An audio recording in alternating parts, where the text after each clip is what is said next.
कुठल्याही खेळाला राजाश्रय मिळाल्याशिवाय त्याचं काम, त्याची व्याप्ती, त्या खेळाडूंना सुद्धा एक वेगळ्या पद्धतीचं ग्लॅमर तयार होत नाही.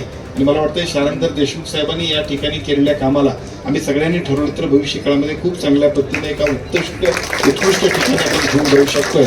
महानगरपालिकेचं राजकारण असेल किंवा या परिसरातलं, या प्रभागातलं राजकारण असेल, स्टार्ट टू फिनिश करण्यामध्ये हातखंडा असणारे शारंगधर देशमुख साहेब.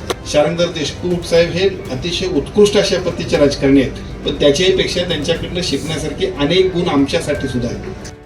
देशभरातून या ठिकाणी स्पर्धक आलेत आणि या देशभरातल्या स्पर्धकांचा खेळ बघण्याच्या निमित्ताने या कॅरम स्पर्धेचं सुद्धा भविष्य काळामध्ये चांगल्या पद्धतीनं अजूनही चांगलं एक नवीन पद्धतीनं लोकांच्या मध्ये या कॅरमविषयी आकर्षण तयार होईल अशा पद्धतीचं काम शारंगधर देशमुख साहेब आणि त्यांच्या सगळ्या सहकाऱ्यांच्या वतीने या परिसरात केलं जातंय. मगाशी सन्माननीय नरके साहेबांनी सांगितलं की ज्या पद्धतीने एक अपंग खेळाडू आपल्या अंगठ्याच्या द्वारे जे आपण कॅरम खेळत होता आणि जिंकत होता ते बघितल्यानंतर अतिशय प्रत्येक माणसाला त्याच्याविषयी एक वेगळ्या पद्धतीची एक उत्स्फूर्ततेपेक्षा सुद्धा जरा एक वेगळ्या पद्धतीने या सगळ्या गोष्टींकडे प्रत्येक माणूस बघत होता. या सगळ्या स्पर्धेचं उत्कृष्ट संयोजन सन्माननीय शारंगधर देशमुख साहेब करतायत.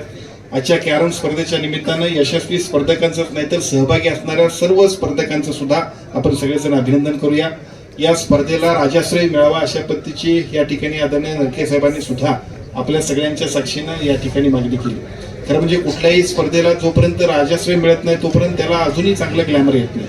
आपण बघितलं असाल पूर्वीच्या काळामध्ये फक्त कबड्डी ही आपल्या ग्रामीण भागामध्ये खेळायला जायची, परंतु आता एका बाजूला आंतरराष्ट्रीय स्तरावरती ऑलिम्पिकमध्ये त्याचा समावेश झाला आणि त्याच्यापेक्षा प्रो कबड्डी झाल्यानंतर मात्र बघता बघता तुमच्या आमच्या भागातले अनेक मुलं सुद्धा प्रो कबड्डीच्या निमित्तानं चमकायला लागली.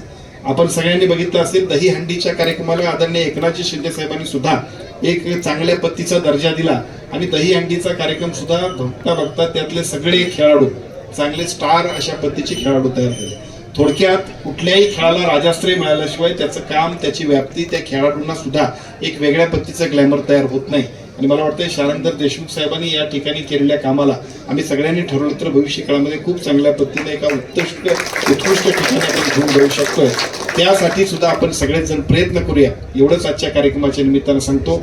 खरं तर आजच्या कार्यक्रमाच्या निमित्तानं मगाशी ऋतुराजी क्षीरसागरांनी एका वाक्यात सांगितलं की महानगरपालिकेचं राजकारण असेल किंवा या परिसरातलं, या प्रभागातलं राजकारण असेल, स्टार्ट टू फिनिश करण्यामध्ये हातखंडा असणारे शारंगधर देशमुख साहेब. त्यांचं काम, त्यांचं एकूण व्यक्तिमत्व, त्यांच्या एकूण सगळ्या प्रभावामुळं कालच्या महानगरपालिकेच्या निवडणुकीमध्ये सुद्धा अतिशय घवघवीत अशा पद्धतीचं महायुतीला यश मिळालं. व्यासपीठावर आम्ही सर्वजण आहोत, त्याच्यामध्ये आमच्याकडे अभिमानानं सांगावं अशा पद्धतीचे महापौर, उपमहापौर, नगरसेवक, सभापती सगळेजण आमच्याकडे आहेत. शारंगधर देशमुख साहेब हे राजकारणी आहेत. शारंगधर देशमुख साहेब हे अतिशय उत्कृष्ट अशा पद्धतीचे राजकारणी आहेत, पण त्याच्याही पेक्षा त्यांच्याकडनं शिकण्यासारखे अनेक गुण आमच्यासाठी सुद्धा आहेत. बऱ्याच वेळा असं होतंय की आम्ही सगळेजण फक्त राजकारणासाठी तुमच्याशी संवाद साधत असतो आणि राजकारण झालं की पुढच्या 5 वर्षानंतर आम्ही सगळेजण तुम्हाला भेटत असतो, परंतु ते दहीहंडीच्या कार्यक्रमात असतात, ते कॅरमच्या कार्यक्रमात असतात, ते शेणीदानाच्या कार्यक्रमात असतात, महिलांच्या पासून सगळ्यांच्या बरोबर ज्या पद्धतीने ते रंगपंचमीमध्ये असतात. आणि परवा धुरंधरचा सुद्धा डायलॉग बघितला तर मी त्यांना फोन केला आणि म्हटलं मला वाटतं आम्हालाही तसं आता काय करायला हरकत नाही, एवढा चांगला डान्स त्यांनी केला.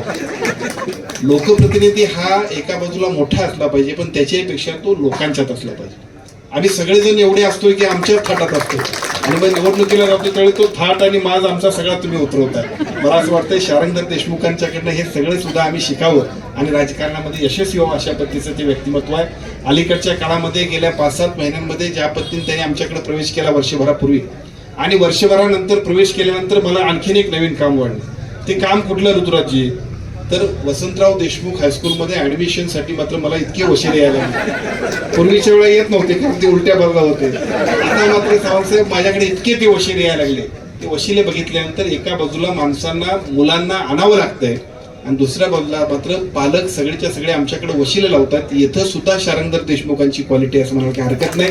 त्या सगळ्या कामाला सुद्धा मी मनापासून शुभेच्छा देतो. एका अतिशय चांगल्या कार्यक्रमाच्या निमित्तानं आपलं काम सातत्य आहेच, पण त्यामध्ये आम्हा सगळ्यांना सुद्धा सहभागी करून घेतल्याबद्दल मनापासून शुभेच्छा देतो आणि थांबतो. धन्यवाद.